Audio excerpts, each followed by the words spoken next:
So after electric field আমি এতিয়া কি পঢ়িম ইলেক্ট্ৰিক ডাইপোল যেটো মই কলো নেক্সট মই ইলেক্ট্ৰিক ডাইপোল কম আচ্ছা dipole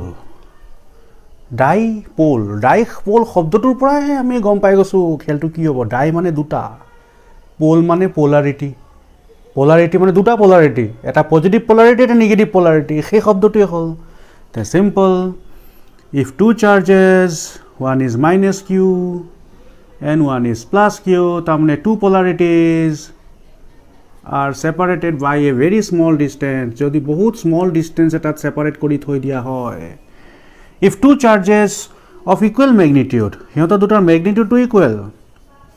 but opposite in polarity are separated by very small distance তেনেহলে তাক আমি কি বুলি কওঁ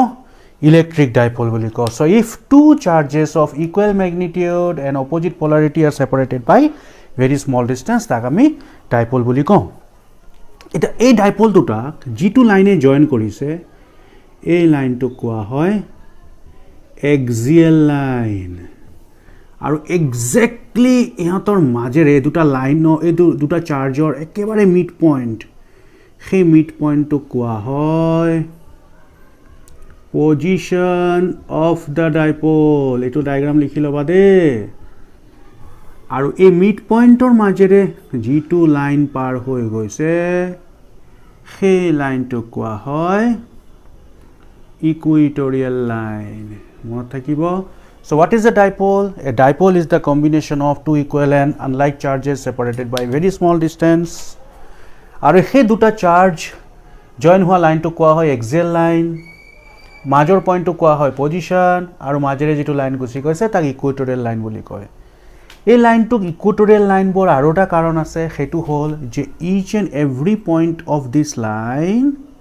is equidistant from the two charges সেই কাৰণে ইয়াক ইকুইটৰিয়েল লাইন বুলি কয় সো এটো হল আমাৰ ডেফিনেশন অফ ডাইপোল ঠিক আছে তাৰ পিছত কথাটো হল এই ডাইপোল দুটাৰ মাজৰ ডিসটেন্সটো কিমান ডিসটেন্সটো সাপোজ ইয়াৰ পৰা এলৈকে মই ধৰি ললো a ইয়াৰ পৰা এলৈকে মানে সেন্টাৰটোৰ পৰা আৰু ইয়াৰ পৰা এলৈকে ইয়াৰ পৰা এলৈকে মই ধৰি ললো a তা ডাইপোল দুটাৰ মাজৰ টোটাল ডিসটেন্সটো কিমান টুৱাইছে এতিয়া কথাটো হল ডাইপোলৰটো ডেফিনেশন কলো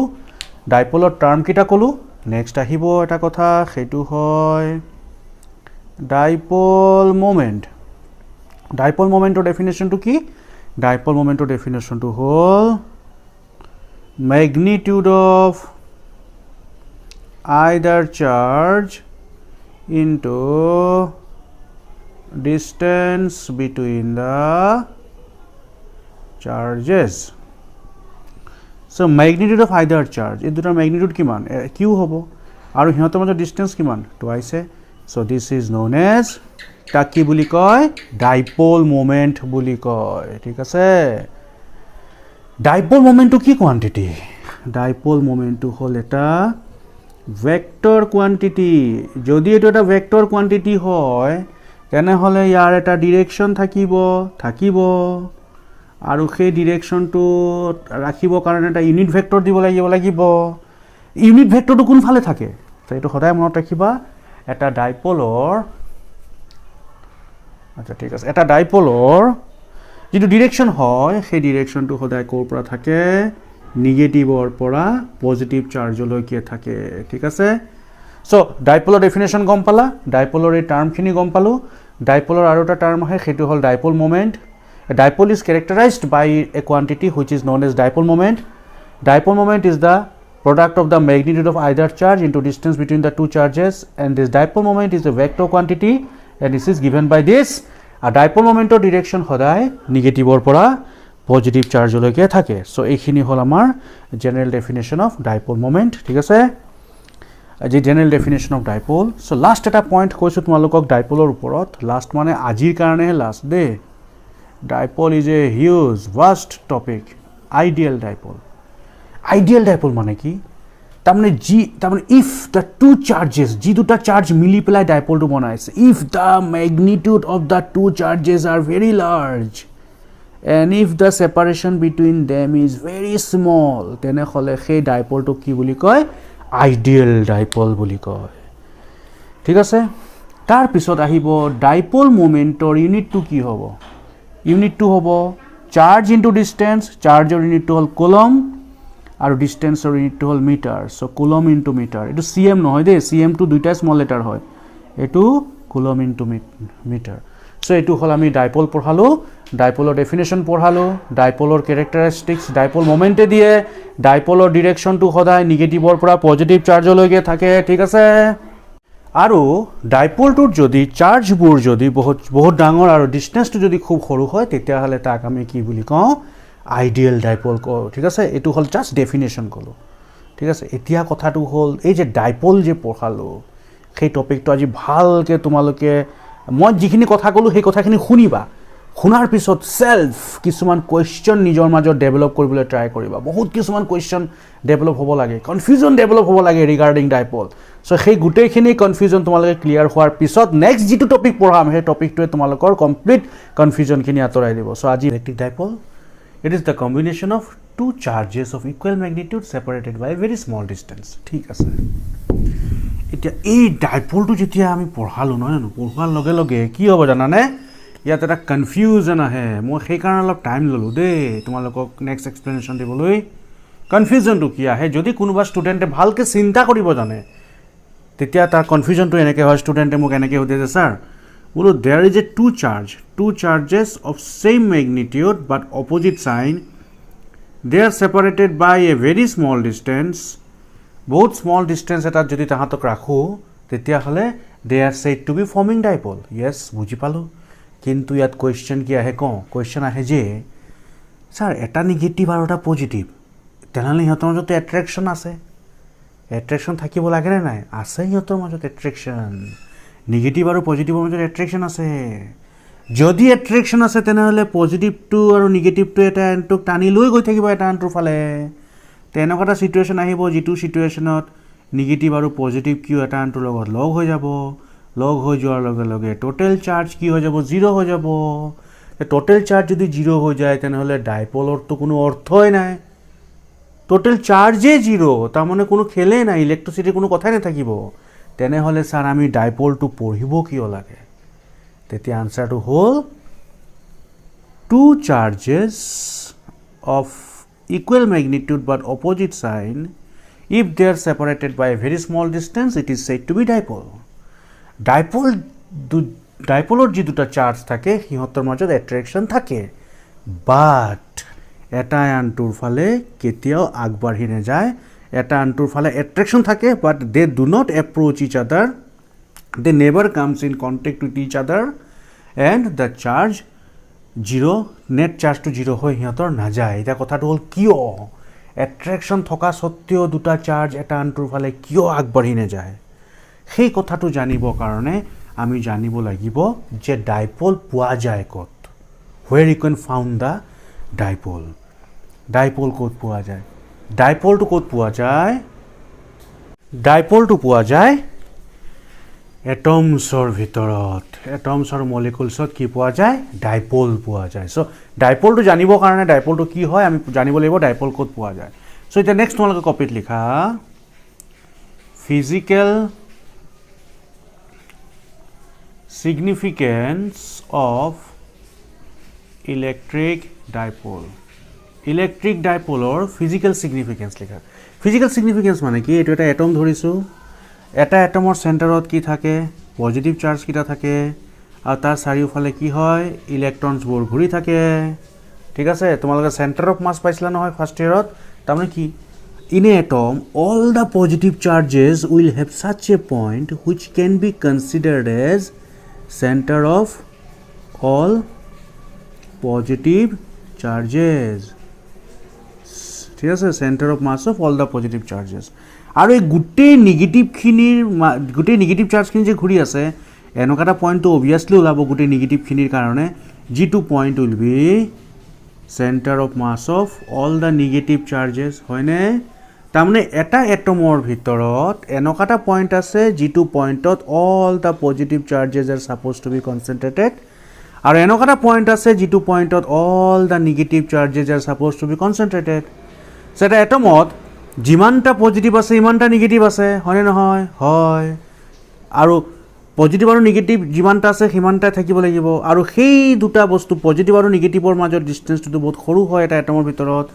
এটমৰ ভিতৰত সেই নিউক্লিয়াছ আৰু ইলেক্ট্ৰনৰ মাজৰ ডিষ্টেঞ্চটো খুব সৰু হয় so we can say that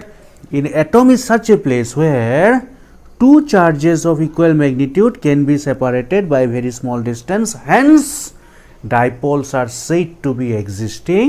inside an atom. Atomor bhitorote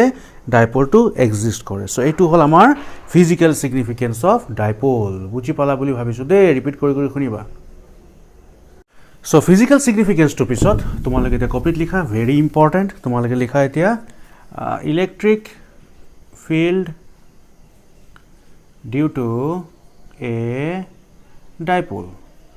Eta dipole karone electric field. So prothom ami uliam on axial line. Amar syllabus দুটাই আছে axial আৰু equatorial মই সেই দুটাই কৰাম হ্যাঁ আমাৰ syllabus যেটো আছে সেইটো পঢ়িম বুলি ভাবিলে তো বঢ়িয়াৰ বস্তু পঢ়িব পাৰি তো syllabus থকাটোৱে পঢ়িম on axial line আৰু on equatorial line আছে at an arbitrary point কোনবা কিতাপত থাকে মই সেইটো নপঢ়াও because it is not necessary in high secondary syllabus ঠিক আছে so ক'ত লিখিলো electric field due to a dipole on axial line so তাৰ আগতে ডায়াগ্ৰামটো আকো yes this is a dipole good ঠিক আছে এইটো সরি ম্যাগনেট রাখি পালো মই এটা dipole minus Q plus Q এটো হল তার এক্সিয়াল লাইন ঠিক আছে এটো এক্সিয়াল লাইন এনেকে গলে ইকুৱেটৰিয়েল লাইন এটো এক্সিয়াল লাইন ঠিক আছে এই লাইনটো মই এনে সেন্টার টু ও ঠিক আছে ইয়া পাইলেকে সাপোজ ডিসটেন্স টু এ ইয়া পাইলেকে ডিসটেন্স টু এ ঠিক আছে so suppose this is a dipole having charge minus q and plus q separated by a distance of 2ic মানে মাজৰ পৰা ললো ডিসটেন্সটো ইয়া পাইলেকে a ইয়া পাইলেকে টোটাল টু 2ic so statementত কি লিখিবা considering a dipole consisting of charges minus q and plus q separated by a distance of 2ic এই ডাইপোলটোৰ axial লাইনডালত এই লাইনডালত ইলেক্ট্ৰিক ফিল্ড উলিয়াব লাগে এই লাইনডালত যদি ইলেক্ট্ৰিক ফিল্ড উলিয়াব লাগে সো এই লাইনডালৰ যিকোনো এটা পইণ্ট ল'ব লাগিব সাপোজ এই লাইনডালত এটা পইণ্ট আছে p আৰু সাপোজ সেই p পইণ্টৰ ডিসটেন্সটো সাপোজ r সো তোমালোকে স্টেটমেন্টত কি লিখিবা তোমালোকে লিখি যাব পাৰা considering a dipole consisting of charges minus q and plus q separated by a distance of 2ic let p be a point at a distance of r from the center of the dipole quote আছে এটো on the axial line p is a point at a distance of r from the center of the dipole on the axial line where electric field is to be determined লিখিলা স্টেটমেন্টটো এটা সোয়া p পয়েন্টত electric field কোনে produce কৰিব field কোনে produce কৰে চাৰ্জে produce কৰে so এইটো চাৰ্জেও ইয়াত field produce কৰিব এইটো চাৰ্জেও ইয়াত ফিল্ড প্ৰডিউস কৰিব সো পজিটিভ চাৰ্জটো যে ইয়াত ফিল্ড প্ৰডিউস কৰিব ইয়াৰ ডাইৰেকশন কোন ফালে হ'ব ডাইৰেকশন এফালে হ'ব বিকজ মই হেদিনা কৈছিলো যে ইলেক্ট্ৰিক ফিল্ডৰ ডাইৰেকশন পজিটিভ চাৰ্জৰ কাৰণে সদায় আউটওয়াৰ্ড হয়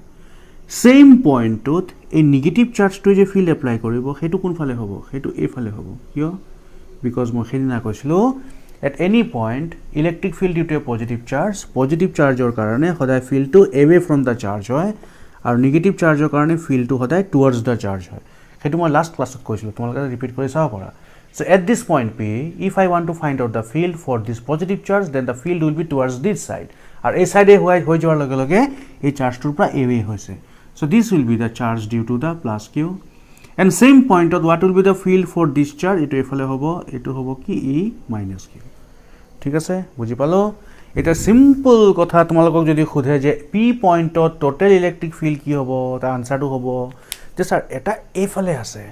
আৰু এটা এ ফালে আছে সো ৰিজাল্টেন্টটো কি হ'ব এটা এইটো ফালে আছে এটা এইটো ফালে আছে এটা আনটোৰ অপোজিট হৈ আছে ইয়াৰ অপোজিট এটো হৈ আছে সো ৰিজাল্টেন্টটো কি হ'ব ৰিজাল্টেন্ট উইল বি এটা পৰা আনটো মাইনাস কৰিব লাগিব সো তোমালোকে স্টেটমেন্ট খিনি লিখিলা লিখাৰ পিছত লিখিবা ৰিজাল্টেন্ট electric field at p কি হ'ব ই পজিটিভ চাৰ্জৰ কাৰণে লিখিছো দে হেতু 1/4 pi epsilon naught কি হ'ব q by distance square মই হেদিনা ইলেক্ট্ৰিক ফিল্ড পঢ়াওতে তোমালোকক কলো সাগে ইলেক্ট্ৰিক ফিল্ড হ্যাঁ সো এটা পয়েন্ট চাৰ্জ ইয়া পাইলেকে distance square 1/4 pi epsilon naught q by তাৰ মানে হে যে ইলেক্ট্ৰিক ফিল্ডৰ এক্সপ্ৰেছন এটো নাছিলে জানো q by 4 pi epsilon naught r square হেতু আসলে না জানো electric field due to point charge so এইটো পয়েন্ট চাৰ্জৰ কাৰণে ইয়াত ফিল্ড কিমান হ'ব সেইটো হ'ব 1/4 pi epsilon naught q by distance square so' ইয়াৰ পৰালৈকে ডিষ্টেঞ্চটো কিমান এইটো ইমানখিনি আৰু ইমানখিনি কি হ'ব ইয়াৰ পৰালৈকে আৰ এইটো এ চ' বাকী থকাটো কিমান হ'ব আৰ মাইনাছ এ চ' তাত কি হ'ব আৰ মাইনাছ এ স্কুৱেৰ ঠিক আছে resultant electric field at P এইটো হ'ব লাগিছিলে E equal to E q minus E minus q এটা পানটো মাইনাছ কৰিম এতিয়া লিখিব লাগে now E q is equal to এইটো and E minus q equal to কি হ'ব তাৰমানে নিগেটিভ চাৰ্জটোৰ কাৰণে কি হ'ব 1/4 পাই এপচিলন নট কিউ বাই ইয়াত মাইনাছ আছে বুলি ইয়াত মাইনাছ নিলিখিবা কাৰণ ইলেক্ট্ৰিক ফিল্ডটো চাৰ্জৰ মেগনিটিউডটোহে লিখিব লাগে Coulomb's law পাইছিলা নহয় the force between the two charges is directly proportional to the product of the magnitude of the charges তো minus q magnitude q plus q magnitude q so' সেইকাৰণে negative চাৰ্জৰ কাৰণে ইয়াত minus Q লিখি দিব নালাগে negative চাৰ্জৰ কাৰণে অকল বেলেগ কথাটো হ'ব কি এইটো ডিৰেকশ্যনটো বেলেগ হৈ যায় চ' এই চাৰ্জটোৰ কাৰণে ইয়াত ফিল্ড কিমান হ'ব magnitude divided by 4 pi epsilon naught into ইয়াৰ পৰালৈকে ডিষ্টেঞ্চ চ' ইয়াৰ পৰালৈকে ডিষ্টেঞ্চ মানে ডিষ্টেঞ্চটো কিমান হ'ব ইয়াৰ পৰালৈকে এইটো আৰ আৰু এইটো এ তেতিয়াহ'লে কি হৈ যাব এইটো আৰ প্লাছ এ হোল স্কুৱেৰ চ' এইটো হ'ল আমাৰ ঠিক আছে হৈ গ'ল বুজি পালোঁ এতিয়া তোমালোকে লিখিব পাৰা দেয়াৰফৰ পুটিং ইন ইকুৱেশ্যন 1ত যদি মই পুট কৰি দিওঁ তেতিয়া লিখিবা যে দেয়াৰফৰ ইটো টোটেল ইলেক্ট্ৰিক ফিল্ড হা আৰু এক্সিয়েল লাইনত নহয় জানো চ' ইয়াত এটা এ লিখি দিওঁ resultant electric field on axial line EA equal to EQ minus E minus Q. So EQ A2 1/4 pi epsilon naught Q by R minus A square minus A2 E minus Q. তারমানে A2 minus of Q by 4 pi epsilon naught R plus A square. হ'ব এটা point minus কৰিছোঁ হ'ল ঠিক আছে easy হয় একদম easy হয় ৰিপিট কৰি চালে হয় ইজি হয় যদিও বৰ ইম্পৰ্টেণ্ট হয় এইটো আহে পৰীক্ষাত EA equal to Q by 4 pi epsilon naught 1 by R minus A square R plus A square EA Q by 4 pi epsilon naught into R minus A square R plus A square R plus A square R minus A square तो LCM लो दे होगा सो क्या होगा बच्चा लोग अभी E A equal to Q by 4 pi epsilon naught एटू कोई ले A minus B A plus B A square minus B square A minus B A plus B A square minus B square दुटर ऊपर तो square so square ही जाबो आई तो सोम direct लिखो दे एटू R plus A whole square minus R minus A whole square এইটো class 8ত পাইছিলোঁ a plus b whole square minus a minus b whole square ফৰ্মুলাটো direct 4ab formula লিখিলোঁ দেই so' E axial is equal to এটা অলপ মই ষ্টাইলত লিখোঁ 2 into q into twice a into r divided by 4 pi epsilon naught r square minus এইটো এনেকৈ হ'ব নহয় 2 into q into twice a into r 2 2 জাৰ 4 Q into A R R তাৰমানে এই লাইনটো কি হ'বনে এতিয়া এইখিনি হৈ গ'ল হা লিখিলোঁ অলপ পজ কৰি পেলাই লিখিলে হ'ল চ' লিখা হ'ল লিখাৰ পিছত চাবা এতিয়া কি কৰিম আমি নাও ফৰ আইডিয়েল ডাইপল আইডিয়েল মানে ইফ দ্য ডাইপল এনেকুৱা এটা ডাইপল য'ত চাৰ্জকেইটা বহুত ডাঙৰ ডাঙৰ কিন্তু মাজৰ ডিষ্টেঞ্চটো খুব সৰু যদি আইডিয়েল ডাইপল হয় এই ডিষ্টেঞ্চটো খুব সৰু হ'ব তেনেহ'লে R2 in comparison of A বহুত ডাঙৰ হ'ব so' for an ideal dipole R2 কি হ'ব very very greater than A কাৰণ আইডিয়েল মানে এই ডিষ্টেঞ্চটো কমি যাব চ' এই ডিষ্টেঞ্চটো বহুত বেছি হ'ব ঠিক আছে for an ideal dipole this also' আৰু এটা কথা Q into twice A is equal to P সেইটো লাষ্ট ক্লাছ লিখাইছিলোঁ ইয়াক কি বুলি কয় ডাইপল মুভমেণ্ট বুলি কৈছিলোঁ নাই therefore গোটেইখিনি কাহানি যদি আমি ইয়াত বহাই দিওঁ E A equal to কি হ'ব 2 into Q into twice মানে P লগৰ পাৰ্টনাৰটো কি হ'ব R divided by 4 pi epsilon naught R square minus A square তাৰমানে R2 যদি এতকে বহুত ডাঙৰ হয় তাৰমানে R square minus A square is nearly equal to R square হ'ব এইটো একেবাৰে সৰু, ইয়াক স্কুৱেৰ কৰিলেতো আৰু সৰু হৈ যাব, তো আৰৰ লগত আৰ স্কুৱেৰৰ পৰা মাইনাছ কৰিলেনো কি আৰু, তাৰমানে ইট ইজ আইডেণ্টিকেল টু যে 10,000ৰ পৰা 10 পইচা এটা মাইনাছ কৰিলে কিডাল হ'ব, বাদ দিয়া এইটো, তাৰমানে সেই এইটো নেগলেক্ট কৰিলোঁ দেই। A is neglected because r is very very greater than a. ঠিক আছে, চ' গোটেই কাহানীটো এনেকুৱা হ'ব 2 into p into r divided by 4 pi epsilon naught, এইটো কি হ'ব r cube. So' E a is equal to sorry r to the power 4, এইটো কেঞ্চেল গ'লে আৰ কিউব, তাৰমানে 2p 4 পাই epsilon naught r cube whole. This is the expression for electric field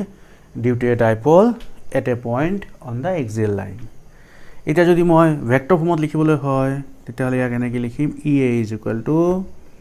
twice p, ইয়াত r cube এটা দিম 4 pi epsilon naught r cube, এইফালে vector দিলে এইফালে r cube দিব লাগিব, তাৰমানে EA vector is equal to 2p ৰ ওপৰত বাৰ 4 pi epsilon naught r cube। ঠিক আছে, চ' এই লাষ্টৰ এক্সপ্ৰেশ্যনটো ভেক্টৰত লিখাৰ পিছত আৰু এটা কথা আহে, সেইটো হয় যে এক্সিয়েল লাইনত যিটো ইলেক্ট্ৰিক ফিল্ড আছে সেই ইলেক্ট্ৰিক ফিল্ডৰ যিটো ডিৰেকশ্যন, সেই ডিৰেকশ্যনটো ডাইপল মুভমেণ্টৰ যিটো ডিৰেকশ্যন তাৰ লগত কি হয় ছেইম হয়। চ' ভেক্টৰত এক্সপ্ৰেশ্যন কৰাৰ পিছত লিখিবা hence you obtain that the electric field on the axial line due to a dipole is acting along the direction of the dipole movement. এইটো লিখি ল'বা দেই তোমালোকে, ঠিক আছে।